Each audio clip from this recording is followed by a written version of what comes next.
Aslında yani halk tabanında çok şeffaf ilerleyen bir süreç değil.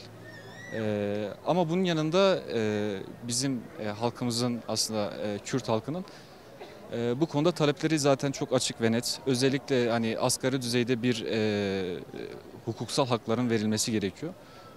Çağdaş ve demokratik olan her ülkede bu söz konusu zaten. Bunun için yani Kürtlerin talepleri çok belli, çok açık, çok net bir şekilde. Ana dilde eğitim ve siyasi alandaki baskın ülkücü hegemonyanın yok olması, yani yok olması olmasa bile en azından Kürtlerin kendi temsil düzeyinde aktarabilmesidir. Süreçten beklentimiz bu şekilde. İlerlemesi konusunda ise şunu söyleyeceğim. Açıkçası çok şeffaf ve çok hızlı ilerleyen bir süreç değil. Bu konuda aslında gerekli her iki tarafın da gerekli adımlar atması gerektiğini düşünüyorum. Öncelikle samimiyetine güvenmek gerekiyorsa bu sürecin bizim siyasi tutsaklarımızın, siyasi rehinelerimizin öncelikle koşulsuz şartsız bırakılması gerekiyor. Çünkü bunun muhatabı siyasilerimizdir. Biz halk olarak bunun yani temsil edecek kişileri seçtiğimizde bunların bizim adımıza konuşması gerekiyor. Ki doğal olarak bu Sayın Selahattin Demirtaş olabilir, Sayın Abdullah Öcalan olabilir. Dediğim gibi ilk samimi adım siyasi tutsakların bırakılması olabilir. Onun dışında çok ivedi bir şekilde e, bir dil önemli. Yani dilin şey yapılması gerekiyor, bırakılması ve akademik düzeyde de çok hakim olarak uygulanması gerekiyor. Ben dediğim gibi samimiyete inanılması için siyasi tutsakların bırakılması ve dil konusunda bazı ayrıcalıkların tanınması gerekiyor. Ya aslında bunu yıllardır bekliyoruz. Tabii şimdi parti tarafından hep bir adım atıldı. Hükümet tarafından adım atılmıyordu. O da bu sene önderlik sayesinde atıldı. Güzel bir süreç, yani bizim için olumlu, güzel geçiyor. Yani umarım 7 Haziran seçimlerinden sonraki süreç gibi olmaz. Tekrar yani parti ve biz Kürt halkı kandırılmayız. Bu şekilde devam ederse güzel şeylerin olacağına inanıyoruz. Ya aslında bu adımları çok erken beklemek de yanlış olur hükümetten. Şimdi kendi aralarında tartışıyorlardır, emin olun. Yani o çatı altında çok büyük tartışmalar yaşanıyordur. Önderliğin çağrısından sonra hani ne yapabiliriz, ne edebiliriz? Özellikle Bahçeli'nin işte meclise gelsin, haykırsın muhabbetlerinden sonra onların da arasında bir tartışma falan vardır. Bu 5-6 ay bence kısa bir süredir. En az bir yılı bulur. Hani kısa bir zamandır diyorum 6 ay. Şimdi Rojava'da bir devrim var. Şimdi hükümet bunu da görüyor. Şimdi bu devrimi gördüğü zaman orada nasıl bir engel olabilirim? Kürt büyümesine, devrimine nasıl engel olabilirim diye zaman da kazanıyor orada. Şimdi buradaki çözüm süreci Rojava'daki Kürtlerin de yararınadır. Buradaki işte silah bırakmadır, onların yararınadır. Onların ordulaşması için yani çok mükemmel bir adımdır. O yüzden hükümet yani biraz gecikecektir. Tabii siyasi tutsakların bırakılması falan ya bunları biz de bekliyoruz. Hani ama süre bence kısıtlı bir süre değil ya. Daha uzun sürecektir. Siyasi tutsakların bırakılması özellikle siyasette, partide çalışmalarda bulunan arkadaşların şu anda mesela içeride olmaları yani çok büyük bir hezimet. Onların dışarıda olması lazım. Tabii dışarıda da medya saflarında da tutuklanan arkadaşlar var içeride. Onların bırakılması zaten çok daha büyük bir adım olur. Yani bu adımları bekliyoruz. Ana dilde eğitim. Bunları söylemeye zaten gerek yok. Bunları söylemeye gerçekten gerek yok. Şimdi bir barış olacaksa benim de istediklerimi karşılamak zorundasın. Öyle değil mi? Barış ikimizin arasında olacak. Yani bir an önce kendi çatılarının altındaki o tartışmayı bitirsinler. Kendi aralarında. Eminim ki şu an çok büyük tartışmalar yaşanıyor. Bitirsinler bir an önce. Güzel adımlar atsınlar. Biz de rahat rahat yaşayalım. Kimse ölmesin.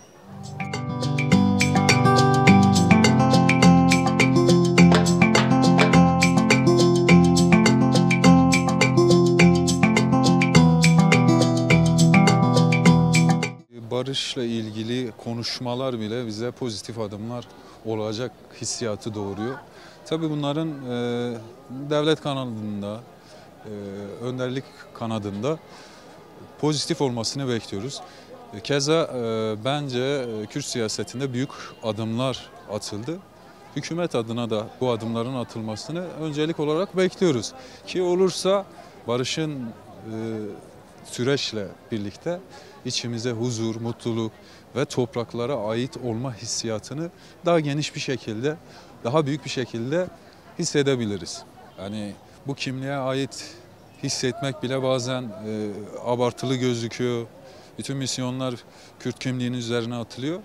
Kesinlikle bunun bir pozitif, yani bir net bir adıma dönüşmesi gerektiğini biz genç olarak da, bu yaşlardaki gençler olarak da hissediyoruz yani. Olması gereken gibi davranmıyorlar. Kayyumlar devam ediyor, içerideki torpil olayları devam ediyorlar, adam kayırma gibi olaylar devam ediyor. Bunların olmamasını isterdik. Hani barış, bir huzur getirip demokrasi getireceğine inanıyoruz açıkçası. Ve yapılan, edilen sürecin de arkasındayız. Hükümet ilk başta kayyumların kaldırması lazım. İnsanların seçtiği insanlara saygı duyması lazım. Bence en büyük adım budur. Sonrasında gelişen şeyler ise Kürt siyasetinin içinde hak bulması gereken bir şey. Mesela Demirtaş'ın özgürlüğüdür. Bunun olması lazım. Tabii ben bir siyasetçi olarak değil de bir sanatla ilgilenen bir insan olarak yani bunları söyleyebilirim. Daha fazla, daha çok şey vardır diye düşünüyorum, tahmin ediyorum. Yani hükümete bu anlamda çağrımız ne olabilir? Yani verdiği sözünü tutması. Hani verdiği sözü tutması gerektiğini. Yani kandırmaması lazım. Önceki 2011'de 13'e kadar yaptığı süreçte biz barışı temsil ediyoruz, biz barışın arkasında deyip daha farklı şeyler yapmasını istemiyoruz yani. Beklentimiz odur yani. Sözünün arkasında dursun. Düşüncemiz olumlu olsun istiyoruz. Her zaman barıştan yanayız. Barış bizim için her zaman en önemlisidir. Her şey olan gariban insana oluyor. Bu dil bizim çıkarttığımız bir dil değil. Bu dil ezelden var, şimdiye kadar da var. Bir hak varsa hakkın verilmesini talebindeyiz. Bunun olması gerekiyor. Öncelikle Kürt sorununun çözülmesi lazım. Yani Kürt sorunu bir sorun değil, bir haktır. Sorun değil zaten. Bu hakkın yasaya dökülmesi lazım. Milletin bu kadar biliyorsun herkes bunun bir hak olduğunu biliyor. Cumhurbaşkanına sesleniyoruz. Yani bunun çözülmesi lazım.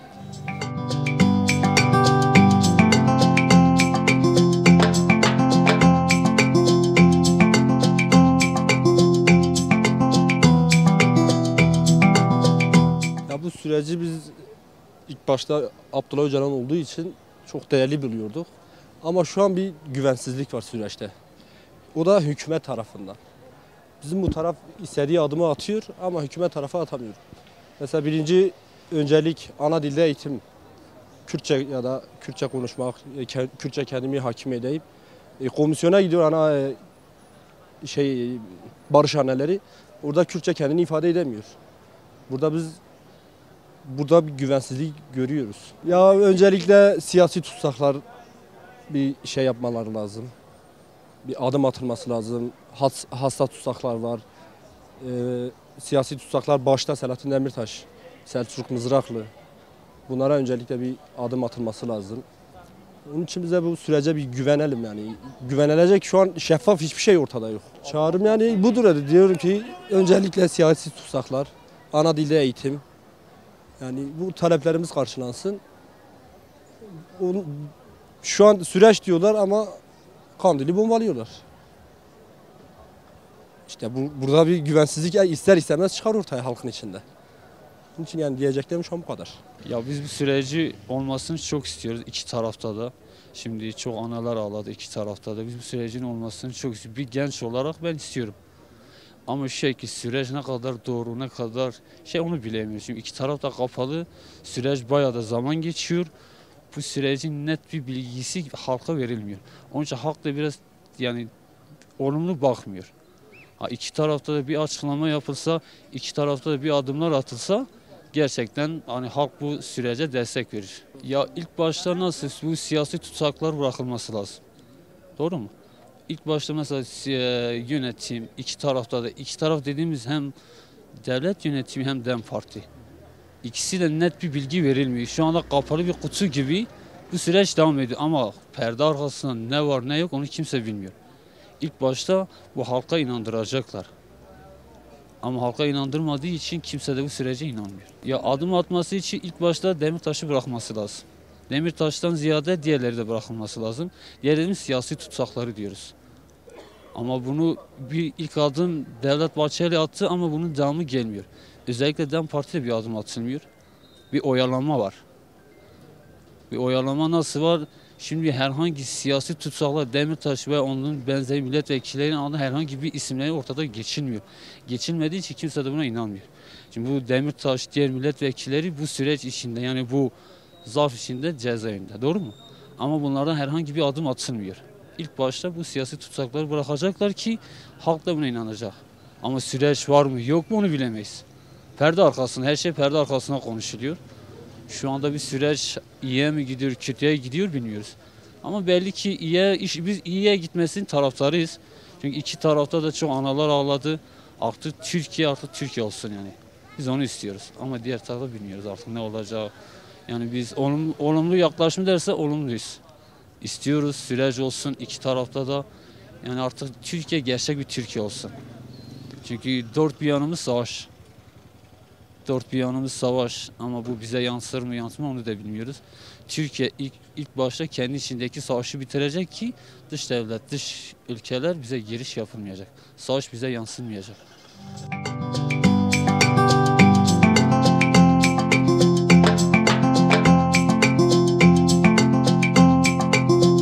Yani bu süre zarfı içerisinde tabii ki hepimiz barış istiyoruz. Ilımlı bir şekilde bu süreçte her iki tarafta ılımlı bir şekilde güzel şeyler olmasını istiyoruz. Bence de artık çok şey bitsin, güzel şeyler olsun. Her yerde barışın sesleri gelsin. Bunları çok istiyoruz. Bu süre zarfı içerisinde tabii ki de Kürt Türk halkımız güzel bir şekilde birbirlerine yoldaş olmasını istiyoruz.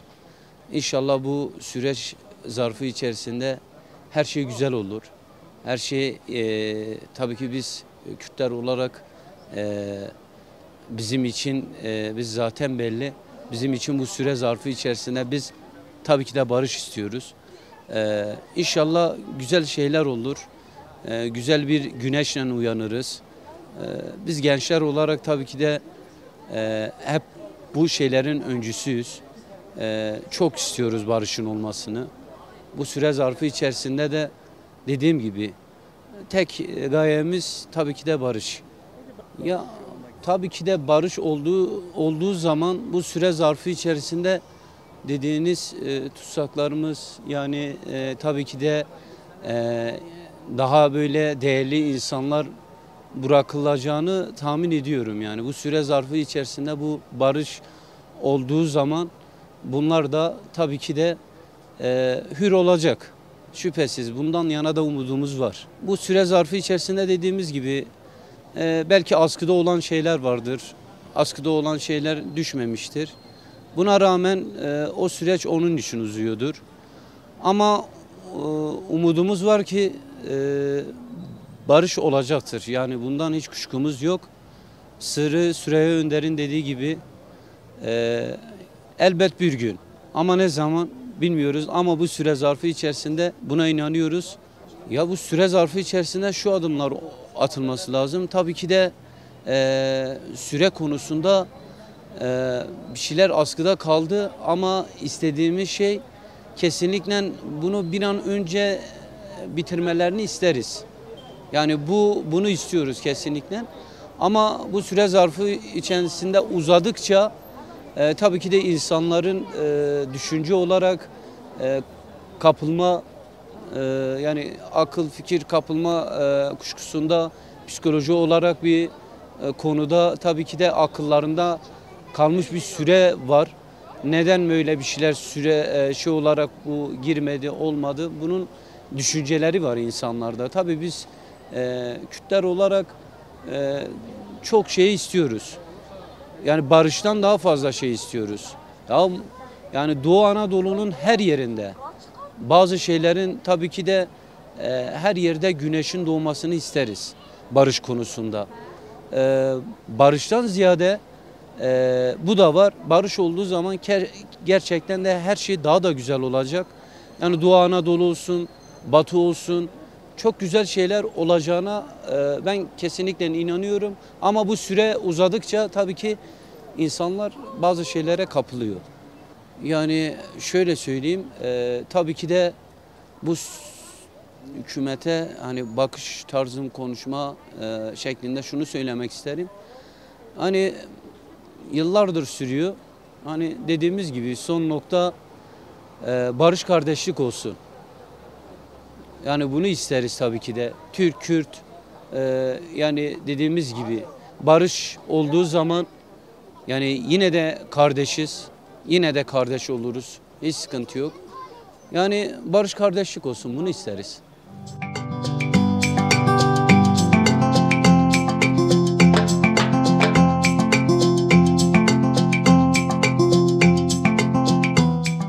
Hangi adımlar atılmasını istiyorum derseniz, yani şimdi Kürt gençlerimizin en çok problem ettiği konu, hani batıya gidiyorsun her zaman bir ırkçılığa uğruyorsun. Hani bizim Van'daki gençler genellikle gidiyorlar batıda çalışıyorlar. Batıda çalışmasının en temel nedeni burada iş istihdamının az olması.